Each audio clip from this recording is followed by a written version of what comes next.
मेंढर सरिया मार्केट में civil society Mendhar ने पानी की शिविर लगाकर तमाम लोगों को गर्मी में राहत देने की कोशिश की। इस सराहनीय कदम के लिए हमारी पूरी टीम उनको सैल्यूट पेश करती है। आइए सुनते हैं कि सिविल सोसाइटी मेंढर इस हवाले से क्या कहती है। ये आज ख्वाजा की छठी है, ख्वाजा हिंद वली की आज छठी है, तो उसकी वजह से हमने ये शिविर लगाई है। हिंदू मुस्लिम का यही भाईचारा, देखो ये हिंदू है, सिख भाई है, मेरे मुस्लिम है, ये हिंदू एक भाईचारा है। मेंढर में यही होना चाहिए। देखिए जी, हमने अल्लाह का बहुत बड़ा शुक्र है, अल्लाह ताला ने हमने इतनी हिम्मत दी है कि हम भी किसी की सेवा कर सकते हैं।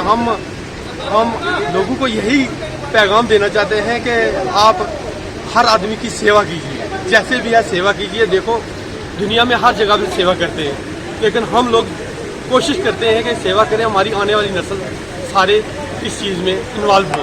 इसका कोई खास वजह आज पानी लगाने की? यस, ये आज गर्मी है बहुत, जिस गर्मी की वजह से हम ये सोचते हैं हर एक को पानी की थोड़ी सी बूंद उसके चली जाए, वो जब हमारे कलेजे को ठंडक होती है जब वो पिएगी।